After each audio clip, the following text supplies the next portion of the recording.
Welcome to Language Thieves, a new radio programme about the origins of the English language. With me in the studio is Josie from the Linguistics Department at Oxford University and Georgia Gould from Tynemouth College. Professor Alpha will be supporting the notion that most of our modern language is derived from Latin, and Georgia will be arguing against it, that it's mostly French. Welcome. So Josie, you work in the Linguistics Department at Oxford and you're the author of the 7-part novel Why Latin is My Hobby. Tell me, what was the inspiration for your book? Well, really, for me, it's just Latin. It's such a beautifully crafted language, and I wrote the books to try and bring it back. I've heard that Latin is becoming actually pretty cool, even though many say it's a forgotten language. That sounds very interesting. And you, Georgia, you're in the second year at Tynemouth College. Are you studying English? Well, I'm just doing BTEC electronics, and my friends signed me up for the show. Ah, right, great.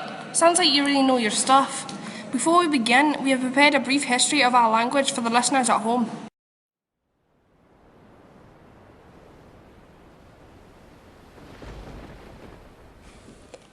The first English language you know about in the British Isles belongs to the Celts in 600 BC.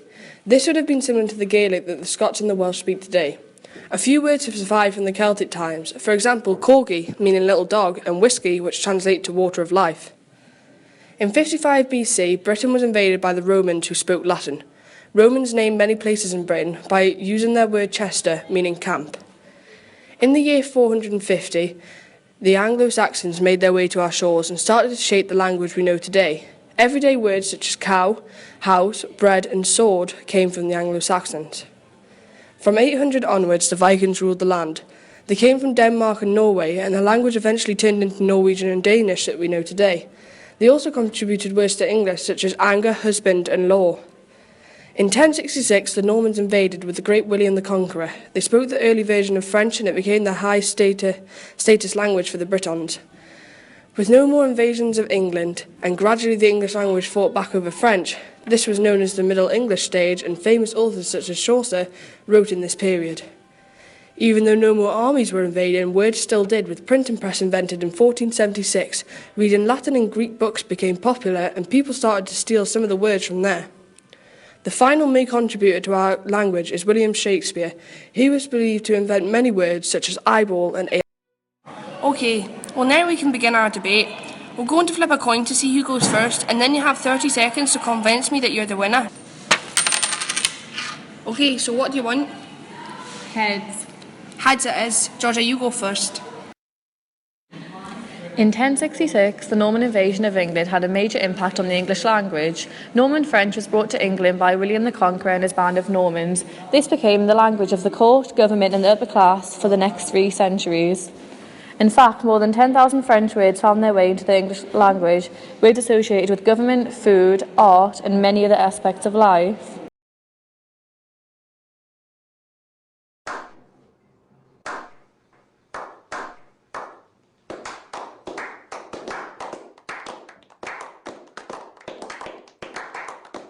I have to admit, that is considerably more convincing than I thought it would.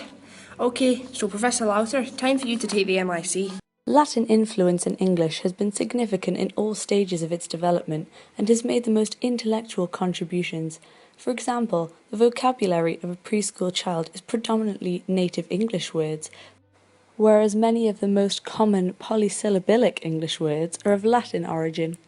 From as early as the 6th century, St. Augustine of Canterbury used Latin elements in ecclesiastical scriptures.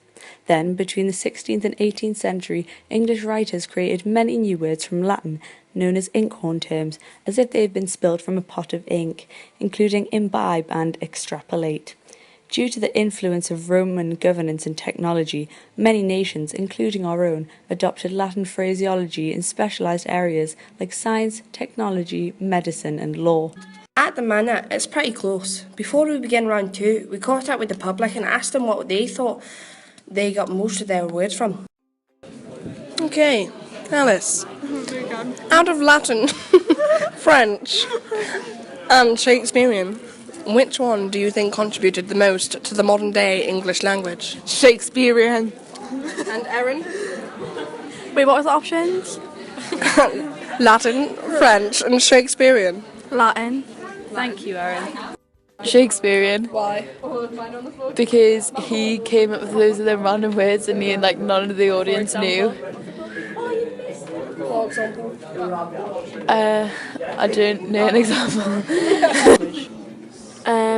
French. Why? Because they're like close to us, and in the olden days, Very, very logical. thank you. And in the olden days, we were like friends. What percentage of the modern English language do you think is French? 65. 70. 10. 10. How much percent do you think is Latin? 10. What? What's the question? Like 5. 2.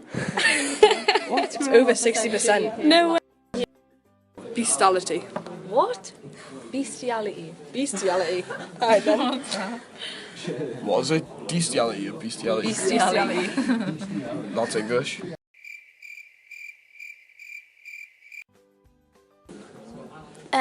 Latin. Herb. Are you recording this? Yeah. Alright. French. Latin. Latin. Latin.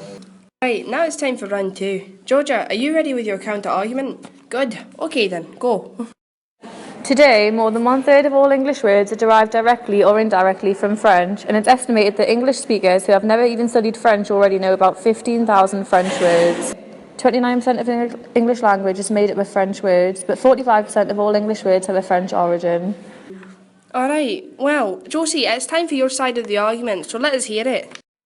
Far from being a dead language, Latin is alive, well, and will be found in a phrase near you. From the bottom of my heart translates from ab imo pectore, attributed to Julius Caesar and meaning from the deepest chest.